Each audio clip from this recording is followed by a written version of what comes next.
everyone! Luto tayo, adobong okra.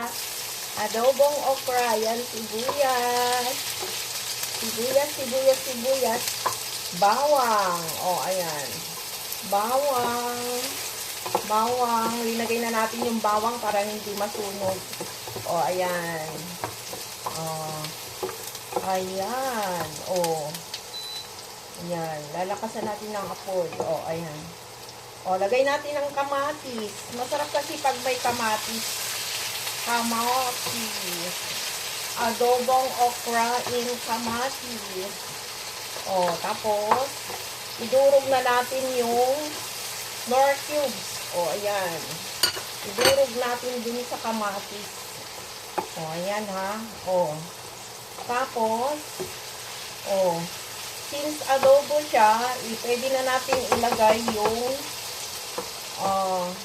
eto, tokwa. Fried tokwa.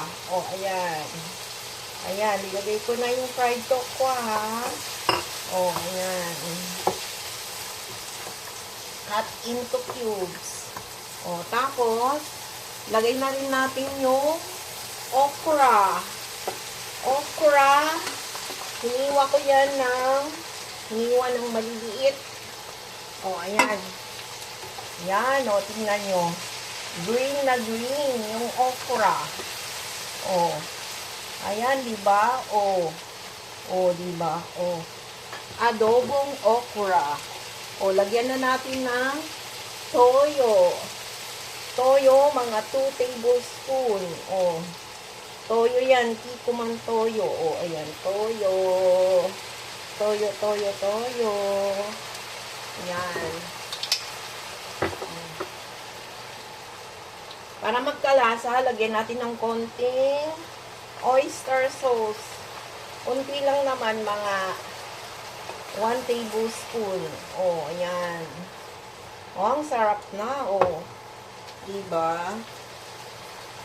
Lagyan natin ng liquid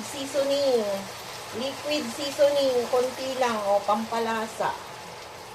O. Then, paminta.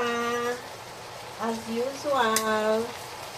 Tapos, lagyan natin ng, ayan ha, lagyan natin ng, what do you call this? Yung suka. Ayan. Adobo kasi siya eh. Ayan. Yan. Tapos, since nilagyan natin ng suka, lagyan natin ng 1 teaspoon lang. 1 teaspoon ng sugar. Para magbalanse yung yung asim. Okay. Ayan. Yan ang adobong okra. Ayan ha. Simmer lang natin ng konti. Ayan. Maluluto na yan. Ayan ang ating adobong okra. Ipapakita ko sa inyo ang adobong okra. Yan. Yan ang adobong okra. Diba? Hi.